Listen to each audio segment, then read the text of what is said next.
다시 기도하겠습니다. 하나님 아버지 감사합니다. 이 시간에 성령님이 임재하여 주시고 말씀하여 주옵소서. 우리 모두 다 옥토바지 되어서 말씀을 받을 때에 30배, 60배, 100배의 열매를 맺게 하시고 종에게 성령의 권능으로 함께 하셔서 생명의 말씀을 증거케 하여 주옵소서. 예수님의 이름으로 기도합나이다. 아멘.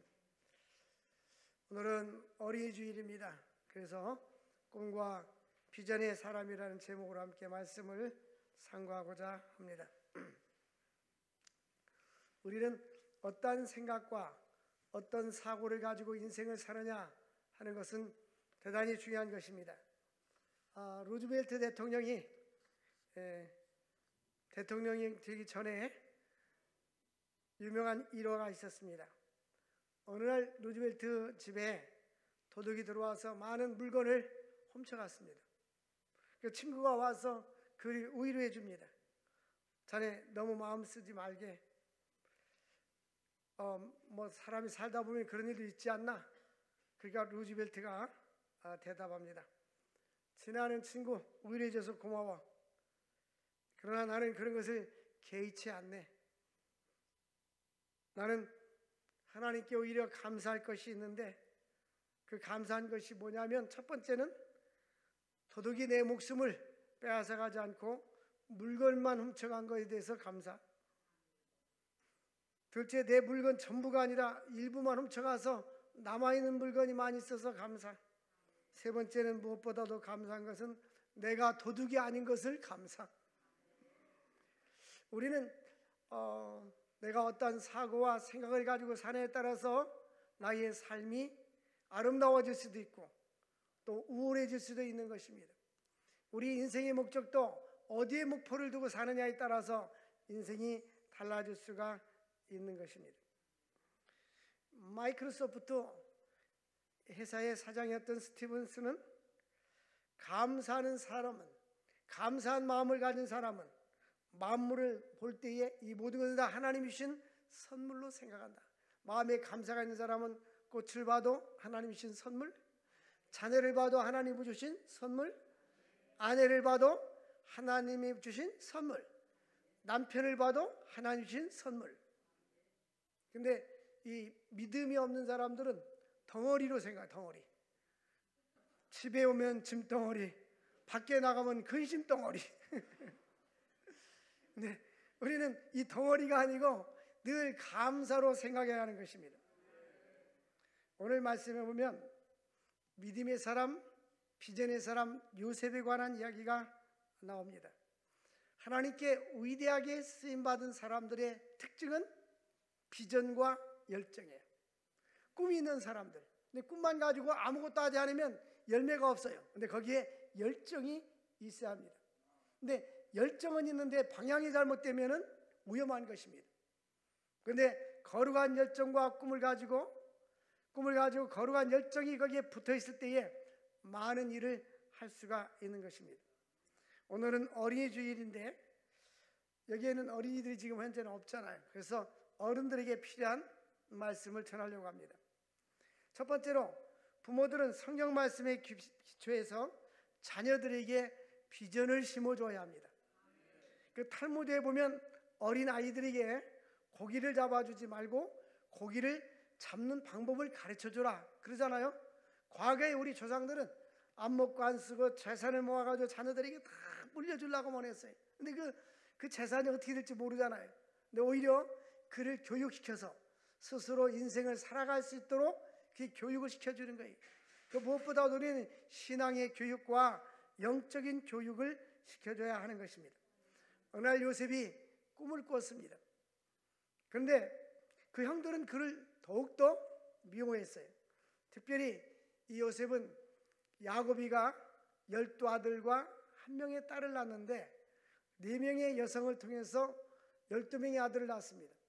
근데 야곱이가 특별히 사랑하는 여인이 바로 라헬인데 라헬을 통해서 요셉을 낳았어요.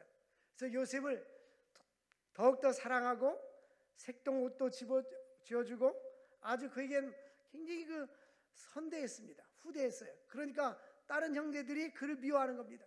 얘네들이 자녀들이 많을 때는 이게 부모들이 편견하면 누군가에게 더 편견하면 반대로 다른 사람으로 하여금 시기와 질투가 생기게 하고 형제 간의 우애가 깨지게 되는 것입니다.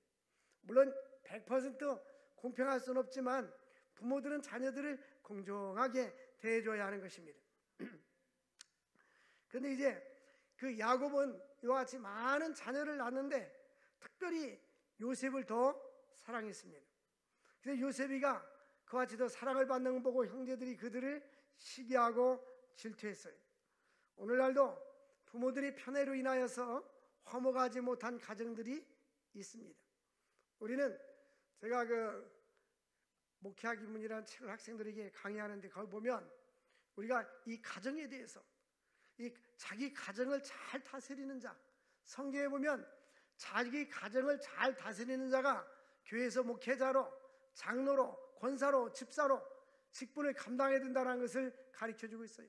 어떤 사람은 나는 신앙생활도 잘하고 나는 사회생활도 잘하고 나는 돈도 잘 벌고 하는데 자녀들을 양육하는데 무관심해가지고 자녀들이 이탈되는 경우들이 많이 있습니다. 구약성경에 보면 엘리 제사장의 자녀들은 불량자더라 그렇게 말해요. 하나님 볼 때에 불량품이었어요. 여러분들, 우리는 이 자녀들을 믿음 안에서 신앙 안에서 올곧게 바르게 양육할 수 있기를 원합니다. 나무를 심는 것은 10년의 계획이고 사람을 교육시키는 것은 100년의 계획이라 했어요. 교육은 100년 대계입니다.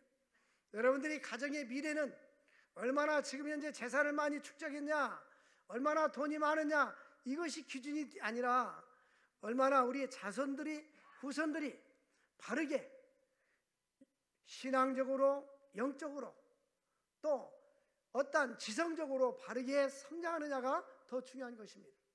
그러므로 우리는 이 할머니로서, 할아버지로서, 어머니로서, 아버지로서 가정의 자녀들을 잘 양육할 책임을 우리들이 가지고 있는 거예요. 구약시대 때는 아버지가 제사장으로서 가정에서 아이들을 신앙으로 성경 말씀으로 양육을 했습니다. 이미 자녀들이 다 커서 기회가 늦었다고 생각하지 말고 지금도 전능하신 하나님께 기도하면서 하나님 저들을 주의 전으로 인도하여 주옵소서. 변화되게 하여 주옵소서. 성경에 보면요, 없는 단어가 있어요. 포기 이런 단어가 없어요. 안 된다, 포기하라 이런 단어가 없어요. 할 수 있거든이 무슨 말이냐? 믿는 자에게는 능치 못할 일이 없느니라. 우리는 그 디모데가 목사님이었어요. 바울은 그 디모데에게 목회자로서 어떻게 해야 될 것을 교훈해 주는 것이 바로 디모데 전서와 후서입니다. 바울은 디모데에게 디모데야, 너는 거짓 없는 믿음과 또 신실함이 너에게 있었는데 이것은 네 외할머니 로이스에게도 있더니 네 어머니에게도 있더니 너에게도 있도다. 이것은 바로 오늘날 디모데가 아름다운 신앙이 외할머니와 어머니로부터 신앙을 전수받았다는 것을 이야기해 주고 있습니다. 여러분들은 자녀들에게 무엇을 주고 싶습니까? 무엇을 남기고 싶습니까? 우리는 자녀들에게 하나님과 예수 그리스도를 증거해 줘야 되고 그 안에 예수를 심어줘야 하는 것입니다. 무엇보다도 신앙을 유산으로 남겨줄 수 있는 기독교 명문 가문이 될 수 있기를 주의 이름으로 축원을 드립니다. 요셉은 아브라함과 이삭과 야곱 이 족장 믿음의 가문에서부터 쭉 전통적으로 자라난 믿음의 사람이었습니다. 하나님은 특별히 그에게 비전과 꿈을 심어줬습니다. 다른 형들에게는 꿈을 꾸지 못하고 비전이 없었는데 요셉에게는 꿈과 비전을 주셨습니다. 과거에는 이렇게 많은 자녀들이 많을 때, 가난할 때, 우리나라가 가난할 때는 참 자녀들 양육하느라고 부모들이 고생을 많이 했습니다. 또 편애도 하기도 했고요. 근데 요즘은 이제 자녀들이 한 명 아니면 두 명 소수의 자녀를 낳기 때문에 너무 과잉보호하기 때문에 이 자녀들이 자기중심적이고 이기적이고 배려하는 것을 몰라요. 그리고 요즘은 고난과 어려움을 겪지 않고 자라났기 때문에, 고생 않고 자라났기 때문에 조그만 어려운 일 있으면 죽어버릴까? 이게 이런 극단적인 생각을 하게 되는 거예요. 여러분, 우리는 무엇보다도 하나님의 말씀으로 양육할 수 있기를 바랍니다. 디모데야, 네가 어려서부터 너는 성경을 알았나니, 어려서부터 성경을 알았나니 성경은 능히 너로 하여금 그리스도 예수 안에서 구원에 이르는 지혜가 있게 하느니라. 여러분들이 많은 것을 소유했어도 그 안에 예수가 없다면 아무것도 아닌 거예요. 아무리 많은 재산과 유산을 물려준다 할지라도 그가 믿음이 없다면 아무것도 죽음과 함께 그는 흙으로 돌아가고 영혼은 지옥으로 가는 것입니다. 그러나 세상에 많은 것이 있든지 없든지 관계없이 그 안에 예수 그리스도가 있다면, 그에게 하나님이 살아 역사하시고 성령님이 그 안에 계시고 예수가 그의 삶을 주관한다면 그는 참으로 축복받은 사람입니다.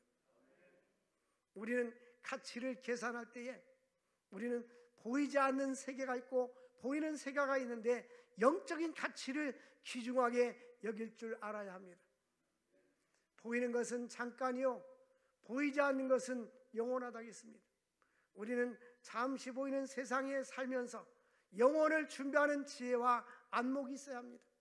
그러기 위해서는 우리는 우리만 예수 믿고 천국 가는 것이 아니라 자녀들에게도 예수를 믿게 하고, 단지 예수를 믿는 것으로 끝나는 것이 아니라 이 땅에서 어떻게 가치 있는 인생을 살 것인가, 하나님을 위해서, 이웃을 위해서, 나라와 민족과 많은 사람들을 어떻게 살 것인가, 우리는 의미 있는 삶을 살아야 하는 것입니다. 이제 우리에게는 그럼에도 불구하고 오늘날 많은 젊은이들이, 이 사회는 우리나라 같은 경우는 그 노인들에 대해서, 어르신들에 대해서 사회복지와 많은 혜택을 주려고 많이 노력을 하고 있어요. 그런데 젊은이들은 다는 그렇지 않지만 대부분 이런 어른들을 공경하고 섬기고 존경하는 마음들이 많이 사라져가고 있습니다. 뿐만 아니라 자녀들이 부모를 공경하고자 하는 그런 마음도 사라져가고 있습니다. 그래서 우리는 성경으로 돌아가야 됩니다. 요즘은요, 부모가 말하면 말을 안 듣습니다. 그래서 항상 언제든지 하나님이 말씀하기를, 성경은 말하기를, 하나님의 말씀에 귀를 기울여라. 내 아들아, 하나님의 말씀을 내 마음판에 새겨두어라. 신명기 6장 5절에 7절까지 보면 쉐마라고 합니다. 쉐마, 이스라엘의 교육 헌장입니다. 이스라엘 교육 헌장 중에서 너는 마음을 다하고 뜻을 다하고 힘을 다하여 내 하나님 여호와를 사랑하라. 자녀들에게 무엇을 가르칠 건가? 하나님의 사랑을 가르쳐야 돼요. 전에 제가 중고등부 교육전사를 했는데, 고등학교 졸업하고 이제 신학교 들어가니까 고3 학생들하고 나이가 한두 살 뿐이 차이가 안 나요. 어떤 나이 먹은 고3 학생은 나하고 동갑이었어요. 친구처럼 지내는 게 전사님 하면서. 근데 커가지고 이제 어느 날 찾아왔어. 제가 목사 됐는데, 목사님, 제가 미국으로 이민 가고 싶으니까 좀 이민령 가게 해주세요. 그래서 미국에 있는 목사님한테 전화해서 연락해서 비행기 타서 가게 했어요. 거기 붕에 갔었습니다, 제가. 근데 그 부부가 찬양을 인도하는 거예요. 찬양인데. 근데 이제 끝나고 같이 식사하는데 자기 아들, 딸에게 이런 이야기를 했대요. 엄마가 찬양을 인도하면서, 아들아, 딸아, 너는 엄마가 믿는 하나님을 알아라. 아멘 안 넣으시네. 애들 눈치 보느라고. 내가 믿는 하나님을 너는 믿어야 된다. 엄마가 만난 하나님, 엄마가 체험한 하나님, 아버지가 만난 하나님, 아버지가 체험한 그 하나님이 그 심령 속에 새겨져 있어야 되는 거예요. 요즘 이 신앙이 이렇게 계속 계승돼야 되는데, 제가 우리나라를 바라볼 때 많이 걱정이 돼요. 제가 그래서 우리 총회에 다니면서도 리더자들한테도 그런 이야기를 합니다. 우리는 지금 현실보다도 10년, 20년, 30년 후에 한국교회가 어떻게 될까? 거기를 준비해야 됩니다. 만약 그때를 준비하지 않으면 한국교회가 저 유럽교회처럼 교회가 아무리 크게 졌어도 텅텅 비게 되고, 심지어는 교회가 건물 유지가 안 되니까 팔려 나가는 거예요, 세상으로. 그것이 유럽교회들 아닙니까? 우리가 스페인에 같이 갔다 오신 분도 계신데 스페인 다녀봤잖아요. 200년 동안 지어진 그 교회들이 텅 비어 있어요. 왜냐하면 신앙이 없어. 근데 나름 그들은 하나님이 마음속에 있다고 생각해요. 1년에 성탄절이나 추수감사절이나 맥주감사절이나 부활절이나 그때 가면 신앙이 있다라고 생각해요. 그것으로 자기 신앙을 유지해 나가고 있어요. 여러분, 이제 어린이 주일을 맞이해서 이제는 우리의 자손들, 손자들, 증손들까지 예수를 알 수 있도록, 여러분 거기에 관심을 두고 하나님께 기도할 때, 하나님, 우리의 가문은 예수님 재림할 때까지 신앙의 대가 끊어지지 않게 하여 주옵소서. 보면 올림픽 선수들, 또 동계올림픽도 하고 여름에도 하계올림픽 때잖아요. 릴레이 경기할 때 바톤을 갖다 탁 넘겨줘야 이 바톤을 잡아가지고 놓치지 말고 가야 되잖아요. 우리의 신앙이 유지될 수 있도록.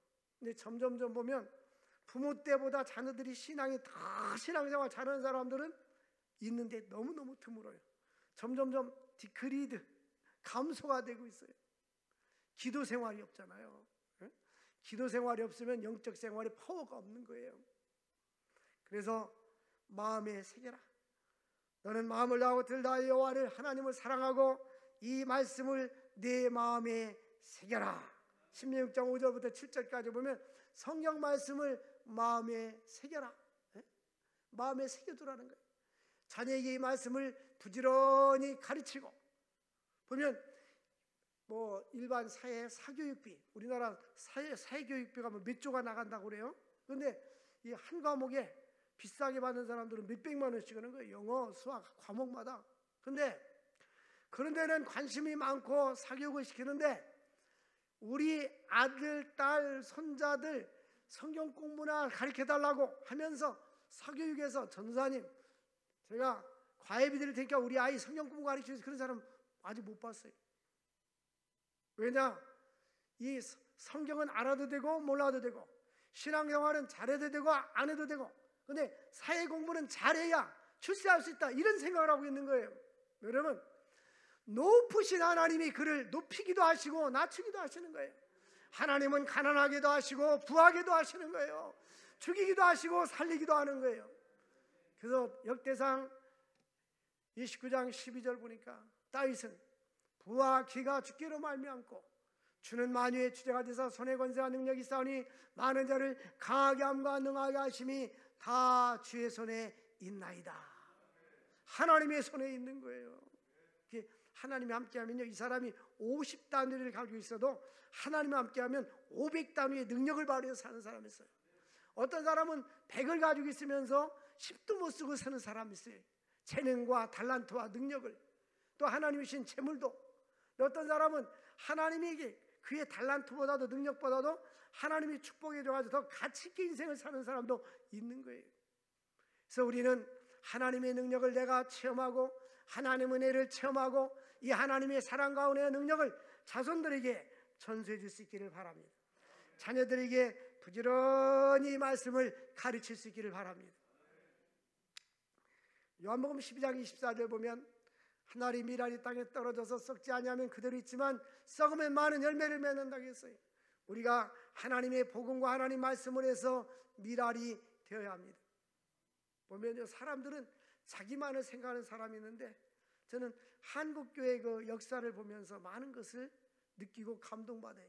금요일 날 보면 청년 다니엘 기도회 때 그분이 나와서 너 죽음을 생각하라고 그 설교를 하는 걸 들었는데요. 그 양화진 이야기를 하더라고요. 근데 양화진에, 저도 양화진 가보는데 선교사 묘지가 있어요. 근데 이 선교사들이 보면 대부분 우리나라 조선시대 때에, 그때만 해더라도 우리나라는 정말 가난한 나라고 풍토병, 아프리카 가면 말라리아라든지 이런 풍토병이 있잖아요. 그런 것 때문에 사람들이 많이 죽었어요. 선교사들이 와서 많이 죽었습니다. 그런데 보면 대학생 때 헌신해가지고 대학을 졸업하자마자 결혼하고 부부간에 막 한국에 들어오는, 거의 한국엔 선교사들이 젊었을 때 20대 청년 때 들어왔어요. 대부분의 선교사들이. 그러니까 이 젊었을 때, 보통 우리 젊었을 때 어느 직장을 가야 되나, 어느 좋은 직장을 가야 되냐, 돈을 얼마, 여기에 많은 젊은이들의 생각과 사고가 대부분 거기에 가득 차 있잖아요, 우리 한국 사람들은. 근데 이 선교사로 온 사람들은 자기 한 생애를 위해서 하나님을 만나고 영혼을 사랑하고 이 복음을 증가하기 위해서 은둔의 나라, 가난한 나라, 소망 없는 나라, 이 선교사들이 자기에게 보고서 쓴 거 보면요, 그 당시에 보면 한국 역사를 보면요, 뭐라고 쓴지 아세요? 소망이 없는 나라. 대한민국이 저 아프리카보다도 못 살았으니까 소망이 없는 나라.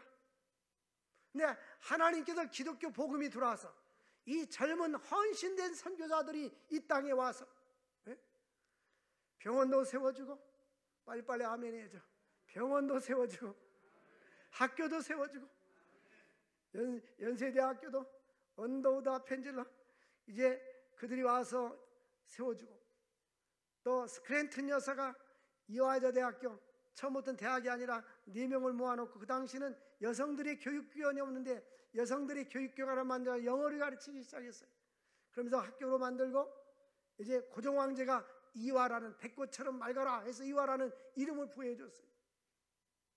숭실대학교 평양에 베어드 선교사, 많은 선교사들이 이와 같이 대학을 세워주고, 세브란스 병원도 언더우드 박사가 미국의 독재가 세브란스에게 기부금을 받아다가 세운 게 세브란스 병원이, 그래서 세브란스라고 부르는 거예요. 사랑하는 성도 여러분들, 우리에게 꿈을 가질 때, 한 사람이 꿈을 가지고 하나님께 쓰임받을 때 그 사람은 세상을 떠나도 그 열매가 계속 맺어지게 되는 거예요. 그 선교사들이 세운 우리 연세대학교나 숭실대학교는 모든 행사 때, 졸업식 때도 입학식 때도 채플 그 교목이 나와서 사회를 보고 예배드리면서 진행을 합니다. 우리는 하나님께서 우리에게 은혜를 주셔서 지금까지 살고 있는데, 우리들이 꿈을 가지고 우리 자손들에게도 하나님 나라에 대한 열망을 가지고 믿음으로 살 수 있는 믿음의 명문 가문 될 수 있기를 주의 이름으로 축원을 드립니다. 훌륭한 영적 지도자들은 어린 시절부터 꿈을 갖게 되는 것입니다. 호랑이를 그릴 것인가, 고양이를 그릴 것인가. 최근에 보니까 코로나 이후 2022년도 트렌드 이런 책이 있어서 한번 봤더니, 호랑이를 그릴 것인가, 고양이를 그릴 것인가. 근데 그 이야기를 가만히 생각해 보니까, 제가 신학교 들어왔는데 채플 시간에 어떤 목사님이 그 얘기를 했어요. 여러분, 호랑이를 그리다가 잘못 그리면 고양이를 그리지만, 고양이를 그리다 잘못 그리면 생쥐를 그립니다. 여러분, 우리가 호랑이를 그립시다. 꿈을 좀 가지고 어깨를 펴고, 우리는 전능하신 하나님이 있잖아요. 전능하신 하나님을 믿으시기를 바랍니다. 전능하신 하나님을 의지하시기를 바랍니다. 그래서 저는 여러분에게 바라는 것이 있다면, 온 가족 식구들, 여러분 자녀들 다, 온 가족, 남편하고 온 가족 식구들이 다 한 자리에 모여서 하나님께 예배하는 그날이 올 수 있기를 주의 이름으로 축원드립니다. 그래서 하나님께서는 빌립보서 2장 13절 보니까, 하나님께서는 하나님이 쓰임받는 사람들에게 소원을 줘요. 소원. 사람은 하기 싫은 일은 안 씁니다. 평양감사도 자기 하기 싫으면 안 는다고 했잖아요. 그러니까 어떤 사람에게는 리빙스턴처럼 난 아프리카에 가서 선교해야지, 슈바이처 박사처럼 나는 아프리카에 가서 내가 의사인데 나의 모든 재능을 그들에게 기부하면서 복음을 전하고 사람을 살리는 일을 해야지. 이게 하나님이 소원을 주는 거예요. 우리 교회에 자주 왔었던 선우영식 박사님 아시잖아요. 그분이 담부선안도로 쭉 가다 보면 이름이 지금 바뀌었는데, 전에 서암복음병원 비뇨기과 과장이었었어요. 그런데 군의관 시절에 하나님께 헌신하고 신학대학원을 마치고 그 종합병원의 과장이었는데, 그 많은 보수나 이런 걸 딱 포기하고 선교사로 갔어요. 이거는 사람이요, 물질 따라 사는 사람은 행복이 없어요. 근데 사명 따라 사는 사람은 행복합니다. 왜? 하나님이 나에게 주신 사명 따라 사는데 그보다 기쁜 일이 어디 있어요? 우리는 사명 따라 살 수 있기를 바랍니다. 꼭 목사가 되고 선교사가 돼야 사명 감당하는 게 아니에요. 우리는 나에게 준 직분, 직책, 또 직장 생활하면서도 하나님이 나에게 허락한 일들에 충실하게 감당하는 거예요. 여러분들이 자녀들을 믿음으로 잘 양육하는 것도 하나의 사명입니다. 어느 분이, 여성분이 종합대학교 교수였는데 옛날 얘기입니다. 4명의 자녀를 낳았어요. 4명의 자녀를 낳고 자기는 학교에서 대학생들을 키우는 것도 중요하지만 내 자녀들을 키우는 것이 더 중요하다고 서편내고 자녀들을 다 신앙의 사람으로, 믿음의 사람으로, 사회의 지도자로 다 양육한 거예요. 여러분들, 우리는 가정에서 믿음으로 자녀들을 잘 양육해야 되는데 하나님 지혜를 주세요. 지혜를 달라고 기도하시기 바랍니다. 하나님, 난 지혜가 부족한데 먼저 우리 가정을 하나님의 사람으로, 믿음의 사람으로 양육할 수 있는 지혜를 주고, 또 우리의 후손들을 통해서 하나님을 영화롭게 하며 기독교 명문 가문이 되게 하여 주옵소서. 기도했어요. 하나님이 하시면 놀라운 은혜와 역사가 일어나는 것입니다. 우리가 D.L. 무디 설교를 부흥 강사들한테 많이 들었잖아요. D.L. 무디 자서전 보세요. D.L. 무디 굉장히 전문적인 도덕제를 잘하는 사람이었어. 근데 하나님이 그를 변화시켜줬단 말이에요. 그래서 주 예수 내 마음에 들어와 계신 후 변화하여 뭐가 되고 새 사람 되고. 여러분들이 사고를 바꿔야 돼요. 우리 애는 안 될 거야. 쟤는 별로 가능성이 없어. 공부도 잘 못해. 쟤는 내 말을 안 들어. 그런 생각하지 말고 하나님께서 함께 하시면 변화되는 역사가 일어나는 거예요. 무에서 유를 창조하시는 거예요. 저는 십자가 선교에 갔다 와 보셨잖아요. 우리 교회 몇 번 오신 안일고 목사님 보면서 내가 많은 것을 깨달아요. 제가 중국에 같이 갔습니다. 그분은 시각장애자잖아요. 그런데 어떤 교회를 방문했는데 그 담임 목사님이 오늘 2분 중에 어떤 분을 설교를 시킬까? 눈을 뜬 사람 설교를 많이 들었으니까 누가 온 목사님 시켜야지. 그 안 목사님 보고 설교를 하라고 시키더라고요. 근데 설교 오는데 중국에서 탈북한 탈북자가 거기에 참석을 했었어요. 이제 탈북자들은 붙잡히면 중국으로 가잖아요. 두만강을 헤엄쳐서 나오는데 총을 쏴가지고 다리가 맞았는데 부사일생으로 살아나게. 자기 친구는 죽었대. 나왔는데 낮에는 산에 가서 숨고 밤에만 교회 와서 밥 얻어먹고 예배드리고 6개월 됐는데 성경을 메뚜기를 했더라고요. 벌써 그 사람이. 그리고 예수를 만나고. 북한에서는 성경이 있는 것도 몰랐대요. 예수님이 누군지도 몰랐다는 거예요. 근데 그 사람이 나는 이렇게 숨어서 사는데 숨어 사는 나에게 무슨 의미가 있겠습니까? 내 눈을 당신에게 주겠다고 편지를 쓴 거예요. 편지를. 그런데 그렇게 함부로 눈을 받을 수 있나요? 그 안 목사님한테 제가 물어봤어요. 목사님, 눈 한쪽만 받으면 어떻게 해서 그냥 한번 어떻게 대답하는가 묻기 위해서 물어봤어요. 그랬더니 자기는 받아도 신경이 죽어서 어떤 사람은 안구만 문제 있으면 받으면 되는데 신경이 죽으면 받을 수 없다는 거예요. 그분은 30대 초반까지는 눈이 맑았었잖아요. 근데 하나님이 그 후에 그 전에는 예수님을 몰랐는데 그 후에 예수 믿고 신학하고 변화되는데요. 옛날은 사업가였는데 지금은 그분을 통해서 세례 받은 사람이 몇천 명이라고 하잖아요. 네? 거기 와서 변화돼서 목사 된 사람이 20여 명, 알코올 마약 중독자들. 그러니까 하나님이 쓰시면 우리 인간의 생각을 초월해서 앞을 보지 못하지만 우리들은요 이렇게 찬송 부를 때 성경 찬송가가 없고 PPT 안 쓰면은 1절도 제대로 못 부르고 2절 볼 때는 응어로 그래. 근데 그분은 안 보고 다 잘 불러. 안 보고 잘 부른단 말이에요. 그러니까 우리가 선입감을 버리고 하나님의 능력은 전능하시다. 하나님은 보니까 너희 속에 소원을 두고 행하신다. 이 빌립보서 2장 13절 말씀에는 하나님께서 나는 이제 사업을 하다가 신학을 공부하다가 뭔가 잘못돼가지고 빚을 못 갚아서 감옥에 가게 돼서 그분이 그때부터 교도소 선교하고 알코올 마약 중독자들 선교하기 시작했어요. 그러니까 하나님이 그걸 쓰잖아요.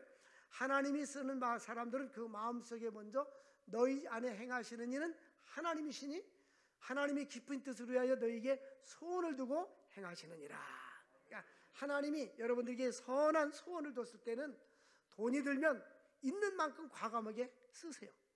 그리고 나의 건강과 나의 생명을 요구한다면 거기에 투자하세요. 왜? 하나님의 뜻이니까 결국 하나님이 그 일을 하시고자 하는데 이 사람을 사용하시는 거예요. 그러므로 하나님이 나를 사용할 때에 주여 내가 여기 있나이다, 나를 써 주소서. 하나님께 쓰임 받을 수 있기를 주의 이름으로 축원을 드립니다. 시편 81편 10절 보면 내 입을 넓게 열라, 내가 채우리라. 하나님 앞에 크게 구하고 꿈과 비전을 가질 수 있기를 바랍니다. 그러니까 호랑이를 그려라 그 말이에요. 예? 생쥐를 그리지 말고 내 입을 넓게 열라, 내가 채우리라. 전능하신 하나님이 약속해 주셨어요. 사도행전 10장 2절 보면 믿음의 가문 백부장을 소개하겠어요. 백부장은 온 집으로 더불어, 온 집안과 더불어 하나님을 경외하더라. 자기만 신앙생활 잘하는 것이 아니고 외짝 신앙이 아니라 온 집안 식구가 하나님을 경외하는 그러한 가정이었어요. 이 백부장은 지금으로 말하면 중대장입니다. 중대장은 부하가 100명이에요. 네? 대위 정도 됩니다. 그런데 하나님을 경외하고 백성을 많이 구제하고, 여러분 이 중대장 월급 받아가지고 뭐 공무원이 뭐 많이 구제하겠어요. 그러니까 자기에게 주어진 수입에 비해서 구제에 힘썼다는 얘기고요. 그 다음에 하나님께 항상 기도했더라. 백부장 고넬료 가정은 하나님을 경외하는 가정, 구제하는 가정, 아멘도 잘하는 가정. 다시 기회를 줄게요. 백부장 고넬료는 구제를 잘하고 선교도 잘하고 기도하는 사람이었어요. 얼마나 아름다워요. 여러분 가정이 정말 선교하고 구제하고 기도하면서 하나님께 쓰임받는 아름다운 가정 될 수 있기를 원합니다. 그런데 하나님이 이 사람에게 어느 날 천사가 나타나서 말합니다. 백부장 고넬료야, 네 기도와 구제가 하나님 앞에 상달되어서 기억되었느니라. 하나님이 기억하시면 하나님이 갚아주셔요. 근데 반대로 엘리 제사장은 본인이 제사장이었지만은 하나님보다도 사무엘상 2장 29절 보면 하나님보다도 자녀를 더 사랑해서 좋은 재물을 자녀들에게 먹였더라. 우선순위가 이 제사장은 하나님이 아니라 아들이었어요. 그러니까 이 아들이 잘못됐어요. 사무엘상 2장 12절 보니까 제사장의 아들들이 여호와를 알지 못했더라. 하나님을 제대로 알지 못한 거예요. 제사장의 아들이긴 아들이고 또 성전에 왔다 갔다 하고 회막에서 봉사하지만 그들이 하나님을 만나지 못했어요. 여러분 하나님을 만나기를 원합니다. 하나님을 깨달을 수 있기를 원합니다. 그래서 그들은 사무엘상 2장 17절 보니까 여호와의 제사를 멸시했더라. 하나님 앞에 예배드리는 것을 가볍게 여기고 제사를 멸시했어요. 현대인들이 코로나를 겪으면서 우리가 예배를 경히 여기는 경향이 생겼어요. 주일 성소 개념이 사라져버리고 있습니다. 우리가 예배가 회복돼야 돼요. 하나님을 더욱더 중요하게 생각하고 예배를 중요하게 여길 수 있기를 원합니다. 그래서 하나님께서 그들에게 징계합니다. 너희 집에는 영원히 노인이 없을 것이다. 엘리 제사장 가문에는 결혼해가지고 자녀 낳고 일찍 죽고 자녀 낳고 일찍 죽고 그 가문을 쭉 연구해 보면 지금까지 그렇다는 거예요. 그러므로 하나님을 경외하고 하나님을 사랑하고 믿음의 명문 가문 될 수 있기를 원합니다. 마지막으로 하나님의 꿈은 반드시 이루어집니다.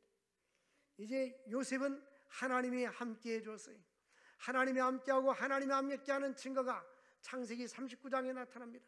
여호와께서 요셉과 함께 하심으로 그가 형통한 자가 되었더라. 중요한 것은 하나님이 함께하느냐 아니냐에 따라서 그 인생이 성공과 실패가 있는 거예요. 하나님이 함께하는 여러분 될 수 있기를 바랍니다. 찬송가니까 주 떠나가시면 내 생명 헛되네. 하나님을 잘 섬기다가 어느 날 하나님을 등지고 하나님께 버림받는 사람들 많이 봤어요. 그러면 인생이 끝이 안 좋아요. 하나님과 함께하는 삶, 하나님께 쓰임받는 삶을 살 수 있기를 바랍니다. 하나님이 함께하니까 하나님께서 보디발 집에 갔지만 그 집의 밭과 소유와 요셉 우리에서 그가 하는 모든 것에 하나님이 복을 내려 주었더라. 그러니까 창세기 39장 5절 보니까 요셉이가 하나님을 잘 섬기니까 요셉을 위해서 그 주인에게 복을 주고 주인의 사업장에 복을 주고 밭과 토지에게 복을 주었다라는 거예요. 하나님이 함께하는 사람들은 하나님이 주신 축복을 누릴 수 있는 거예요. 우리가 자녀들에게 유산을 물려주지 못해도 괜찮아요. 그러나 이게 신앙을 물려주고 하나님이 함께하는 사람이 된다면 그는 어디를 가든지 무엇을 하든지 하나님의 역사와 증거가 나타나게 되는 것입니다. 그러므로 그가 고난도 당하고 감옥도 갔었어요. 나중에 바로를 만납니다. 바로가 그에게 뭐라고 말합니까? 창세기 31장 38절에 보니까 요셉이 바로의 꿈을 해석하니 바로가 이와 같이 하나님의 영에 감동된 사람을 내가 만날 수 없었다. 여러분, 다른 사람이 저와 여러분을 볼 때 과연 믿음의 사람, 성령 충만한 사람, 하나님의 사람, 하나님의 신에 감동된 사람이라고 인정받을 수 있기를 바랍니다. 그래서 이와 같이 하나님의 영에 감동된 사람을 만나보지 못했다라고 말씀합니다. 그러면서 네가 온 땅의 애굽의 국무총리가 될 것이다. 그래서 애굽의 총리로 삼아줬어요. 하나님께서 주 앞에서 낮추라. 때가 되면 너희를 높여 주시리라. 이제 요셉이가 자녀를 낳았어요. 하나의 큰아들 이름은 므낫세, 작은 아들의 이름은 에브라임. 므낫세의 뜻은 뭐냐면 이제 나의 수고가 다 끝났다. 나의 수고를 하나님이 다 잊어버리겠다. 나의 고생을 다 잊어버리겠다. 그 뜻입니다. 하나님께서 모든 수고를 잊어버리게 하셨다. 왜? 국무총리가 되니까. 그리고 나서 에브라임인데 작은 아들은 에브라임은 하나님은 내가 수고한 땅에서 번성케 하셨다. 여러분들도 므낫세와 에브라임의 축복이 있기를 바랍니다. 과거 인생의 고난과 고통과 역경은 다 잊어버리고 하나님이 오늘날 같이 번성케 해주셨다.